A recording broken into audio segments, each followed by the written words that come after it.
ညတညရဲ့အရေးပန်ကားတန်တဝီဝီရလွယ်လို့ပဝင်းကျင်တစ်ခုလုံးတိတ်ဆိတ်လွန်းနေတယ်။စောစောတယောက်ကတင်ပေါ်မှာဟိုဘက်လက်ဒီဘက်ဆောင်နဲ့အိမ်မပြောနိုင်တာ3ရက်လောက်ရှိပြီ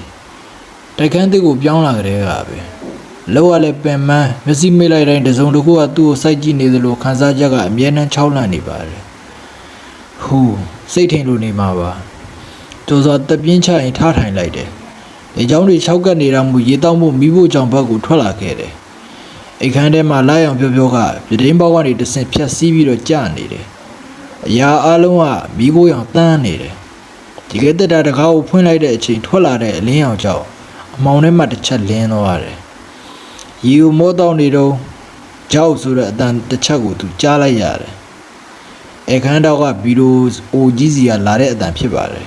။ကျော်စွာရေဘူးကိုကန်ရင်ညီသက်သွားမိတယ်။နှလုံးခုန်တန်ကတတုံးတုံးနဲ့မြန်လာတယ်။ဘသူလဲသူ့အတန်ကတုံကြီးနေတယ်။ဘာဖြေမှတော့ပြန်မထွက်လာဘူး။အဲ့ဒီအချိန်မှာပဲသူခြေပြားနေတဆင်စိတ်တက်လာတဲ့အေးတက်တစ်ခုသူခံစားလိုက်ရတယ်။ပန်ကမရှိတဲ့မြို့ဖို့ကြောင်ထဲမှာလေအေးတစ်ခုကသူ့လေပင်ကိုဝှိတိုက်သွားခတ်သလိုမျိုး။သူအခန်းဘက်ကိုတစ်ဖြည်းဖြည်းလှည့်ကြည့်လိုက်တယ်။လာရအောင်မှမြင်နေရတဲ့ဆိုဖာရှီပေါ်မှာလူတစ်ယောက်ထိုင်နေသလိုလိုအရေးတစ်ခုကိုသူတွေးလိုက်ရတယ်။အဲ့ဒီအရေးကလှုပ်ရှားမှုမရှိဘူး။ခေါင်းငုတ်ထားပြီးသမင်ရှည်တွေကမျက်နှာကိုဖုံးထားတဲ့အောင်ပဲကြော်စော်တကူလုံးစက်သိန်းနေဖြန်းကနေထသွားတယ်သူ့မျက်လုံးကိုအတင်းပိတ်ပြီးပြန်ဖွင့်ကြည့်လိုက်တယ်ရိတ်ကမရှိတော့ဘူးငါတကယ်ပဲအေးတွေပြက်လို့ကြောင်ရမ်းဖြစ်နေတာလားသူကသူအပေးရင်အခန်းထဲကိုအမြန်ပြန်ဝင်ခဲ့တယ်ကရင်ပေါ်လဲပြီးဆောင်းခေါင်းမှုခြုံထားလိုက်မိတယ်ဒါပေမဲ့9မိနစ်လောက်ကြာမှကရင်အောက်ကနေအသေးကုတ်ချစ်တန်တယ်လို့မျိုးတစ်ရှက်ရှက်နဲ့အတန်ကိုသူအတိုင်းသားကြားလိုက်ရပြန်တယ်အဆိုးဆုံးကတော့သူ့ရဲ့ဆောင်နာသက်ကိုတစုံတစ်ယောက်ကအောက်ကနေဖြည်းဖြည်းချင်းဆွဲချနေတာကိုခံစားလိုက်ရတာဖြစ်ပါတယ်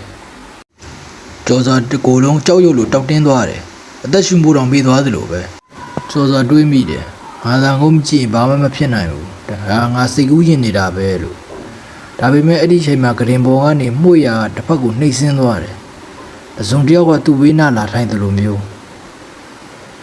ကျော်စွာလီတိုးတန်လူလူတေးရွက်6တန်နင်းချီတန်လူလူအတန်အကြီးကသူ့နေရွက်နားလေးနဲ့ကပ်ပြီးထွက်လာတယ်။ကြော်စာကြောက်လွန်းလို့အော်ဖို့ကြိုးစားပြီးမှ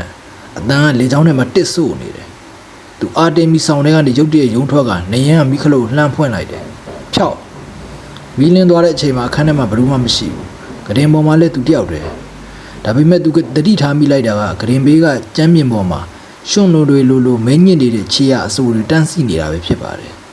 အဒီခြေရတွေကဂရင်အောက်ကိုဦးတည်နေတယ်။ကျော်စောတတွေးကိုအနိုင်နိုင်မျိုးချရင်လက်ထဲကဖုံးပြီးလင်းအောင်နဲ့ဂရင်အောက်ကိုငုတ်ကြည့်ဖို့ဆုံးဖြတ်လိုက်တယ်။ဒီတိုင်းဆိုငါယူသွားနိုင်တယ်။သူဖြည်းဖြည်းချင်းတူးထောက်လိုက်ပြီးဂရင်အောက်ကိုဖုံးပြီးထိုးကြည့်လိုက်တဲ့အခါမှာဟင်းဂရင်အောက်မှာဘလူးမှမရှိပါဘူး။ဒါပေမဲ့ဂရင်ရဲ့အောက်ခြေတသားပြားပေါ်မှာတွေးလို့ကတ္တရာစည်းလို့အမဲရောင်အကြီးတွေနဲ့ရေးထားတဲ့စာသားတစ်ခုကိုတွေးလိုက်ရတယ်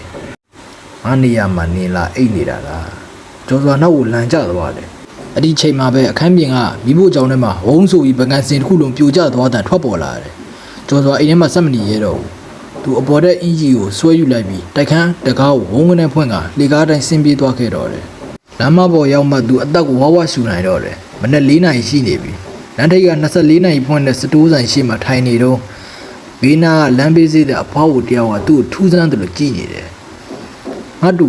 မင်းဘယ်ကလာတာလဲ။ဟိုဘက်ကတိုက်ခန်းဟောင်းပါဖွာအဖေါ်ကိုမျက်မှောင်ကျုပ်သွားပြီးနံဘေးကိုတတွေးတစ်ချက်ထွေးလိုက်တယ်အဲ့ဒီအခန်းကလွန်ခဲ့တဲ့9နှစ်ကမင်းကလေးတယောက်အသက်ခံခဲ့ရတာလေအခုဒီတဲ့အခန်းမမိသေးဘူးအဲ့ဒီကလေးမအိတ်နေတော့ဂရင်အောက်ကနေဓာတ်နဲ့ထိုးခံခဲ့ရတာတဲ့မင်းမသိဘူးလားကျိုးစောတကူလုံးအိတ်ဆက်သွားတယ်